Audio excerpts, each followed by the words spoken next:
Hey guys, welcome to Kona Butterflies. I'm Brandy and we're here to help you pass your securities licensing exams. Subscribe to our channel so you can get all of the latest mini videos on the most tested and most complicated areas. Also, for full-length videos and audios, visit our Patreon site, link below. Thanks for watching. Hello everyone, welcome to Kona Butterflies. We are going to be teaching you how to pass these financial exams, get them knocked out. Just a side note, just to remind you guys that I'm here to teach you how to pass the exam. It's more about passing, less about being able to teach the information to other people, that type of thing. So we are starting a new series. We are doing what we are going to call the SIE minis. And basically, this is going to be just certain sections of the SIE that people have the most questions from, or that we know is the most tested. So we are going to go ahead and start today with the Federal Reserve Board and rates. This is where we talk about a lot of movement, interest rates going up, interest rates going down, what that means for the economy, the different types of interest rates, where they're coming from or who's charging them, where they're going to, who's asking for the loan, that type of stuff. So let's dive in. We're going to keep this short and sweet, super short. Remember my motto, super short, sweet notes. That's exactly what we're going to do here. So let's dive in. So the Federal Reserve Board, what the Federal Reserve Board does is control the money. They're the ones that are in control of the money supply. That cash in your pocket or not in your pocket, the cash in your bank, the purchasing power of your dollar, those types of things. The Federal Reserve Board controls all of that stuff. Too much money in the economy, well, that leads to inflation or purchasing power risk, right? What that means is that our dollar isn't worth as much as it used to. So we got that purchasing power risk going on. If there's too much money out in the economy, but not enough, well, then that means we go into ration mode, basically, right? We now want to save as much money as we can. So that means that consumers, you, me, George next door, right? Consumers aren't spending. When consumers can't spend, then that means companies can't sell, and it's just not good for everybody, right? So the Federal Reserve Board is constantly doing this teeter-totter act, right, on what's the perfect, right? What's the perfect amount of money in the supply versus, if it's going like this or like this. Sort of like the bond yield seesaw, just so that we can tie it all in together, right? So it's something to do with all of that. Now, what the Federal Reserve Board does is they also act as kind of like, how do I want to say, like a mothership, right? What the SEC is to the investment world, the Federal Reserve Board is that to the banking world, right? So there's basically, if you're a member bank, just like FINRA, just like the SEC, they have, certain rules that go into effect. What happens is that if you want to be part of the Federal Reserve System, right? Let's say we've got a few banks here, right? We've got Bank A, Bank B, Bank C, Bank D. I don't want to put names to it, but these are our large commercial, our large money center banks, that they're a direct membership, and then, we have all those branches, right? To be a member of the Federal Reserve, each of one of these banks has to pay basically like a membership fee. We're going to call that membership fee the reserve requirement. Now, this is a test to pass the SIE, not to go into banking. I don't know exactly how all of that works. I don't know what the percentage is. I don't know anything like that. What I know is that as banks start getting money in, bank, you cash your check, you deposit your check, anything like that. As banks get money in, they have to give a certain percentage back to the Federal Reserve Board. Reserve requirement. It's a requirement to be part of the reserve system. Simple, easy way to try to remember that, right? Now, let's pretend that Bank A okay, let's just take Bank A. They need a loan themselves. They could go to the Federal Reserve Board, or let's call it like mommy and daddy, right? They can say, hey, you know what? I'm a part of your system. I just need a short loan. I want to borrow money from you. Well, that's called the discount rate. And that's how I kind of remember it. It's kind of like if you're keeping it in the system or you're keeping it, you're borrowing it from the parent company, you're going to get a discount on the cost of borrowing money. That's what an interest rate is. It's the cost of borrowing money. So you're going to go ahead and get a discount. This is the only one the FRB controls when it comes to rates. Notice I'm going to put it in yellow. Remember, yellow is my test topic. Not a rate. So if you're asked a question, which is the only rate the Federal Reserve Board controls, and you see reserve requirement and discount rate, the answer is going to be that discount rate because it's a rate. Okay, so back to this. So the Federal Reserve Board lending money to a member bank is called the discount rate. Now, there is this thing where, let's say, Bank B can't pay their reserve requirement. There's just not enough money. I don't know why. Maybe they had a really high electric bill that day. Whatever, right? They're not able to pay that reserve requirement. So they're going to go ahead and say, hey, Bank C, I can't pay my reserve requirement. So I'm going to put for reserve requirement. Okay. Bank C says, you know what? I got some excess funds. I'm going to go ahead and I'm going to give you an overnight loan so you can go ahead and pay off your reserve requirement. This is called the federal funds rate.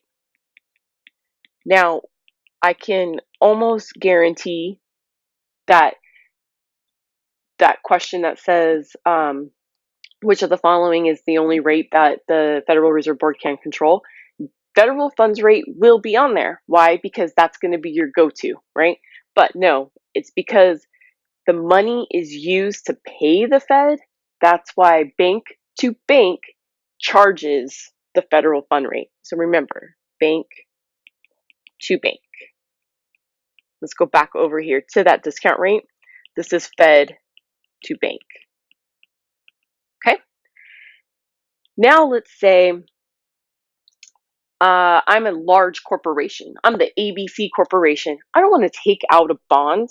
Instead, what I want to do is I just need a small loan, right? I just want a loan, not debt, not bonds. I don't want to issue bonds. I just want to take a loan.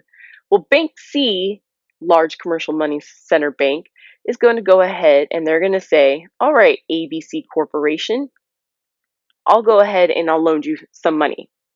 This is called the prime rate. The prime rate is from bank to large corporation, and one of the other keywords in there is it's going to say something like most creditworthy, right? Large commercial center bank lending money to their most creditworthy large corporations. Okay, main keyword there, bank to corporation. Okay, so that's the prime rate. Now, the last rate that we have is the broker call loan rate. Let's see, what color do I want to put that in? Because I want to keep it, well, we'll just put it in, we'll put it in yellow. Sorry, this is not a test topic alert. Okay, so now remember that there's these things called margins, right? Margin accounts are when you can finance your purchase of securities. So lending money to a broker dealer for margin is called the broker call loan rate. Now, I did happen to come across a question that said something about what's another term for this, and it was broker call loan. It was weird, but the key thing here is that remember we're focusing on those keywords. So this is bank to broker dealer. Okay, so the bank to broker dealer is all of that. So let's go ahead and let's sum this up. To sum up all of this, we have the reserve requirement, is not a rate, right? It's not a rate, it's a reserve requirement, and this is bank to Fed, okay? Then we have the discount rate, and if we remember, that is Fed to bank, and it's the only one that the Fed controls, okay? Side note, they're going to change the discount rate before they change the reserve requirement.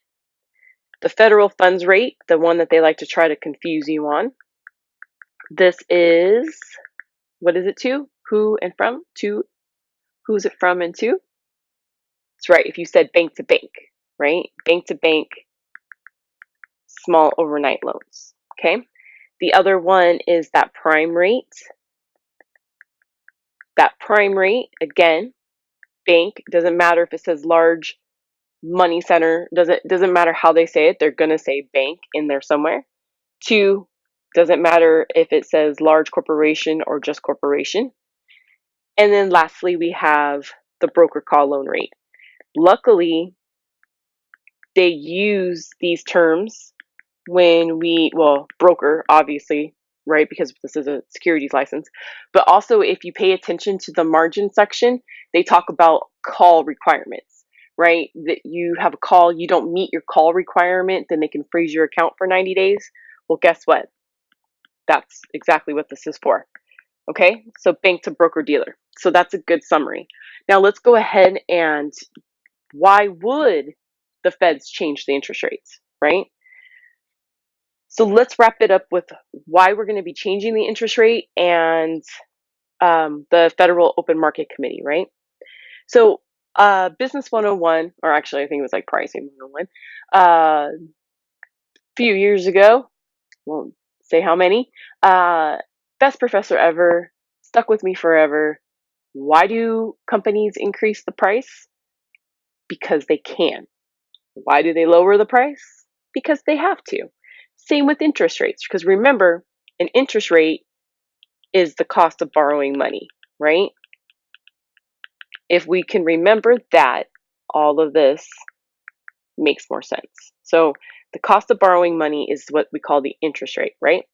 So when interest rates are increasing, that's the up arrow. So when interest rates are increasing, this actually means that money is in high demand,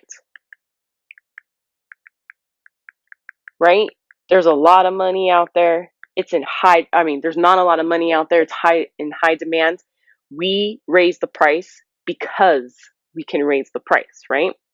But that means that we lower the price or we lower interest rates because we have to, which means money is in low demand. People aren't borrowing money, so that means they have to lower the interest rates. Lowering your interest rates increases not just that you're able to go to Best Buy or Target or something like that. No. When you lower the interest rates, that means you're going to take out loans. Loans leads to higher, more expensive purchases, houses, cars, stuff like that, right? So that's why the Federal Reserve Board will lower interest rates. Now, another concept here that we talk about is that Federal Open Market Committee, the FOMC.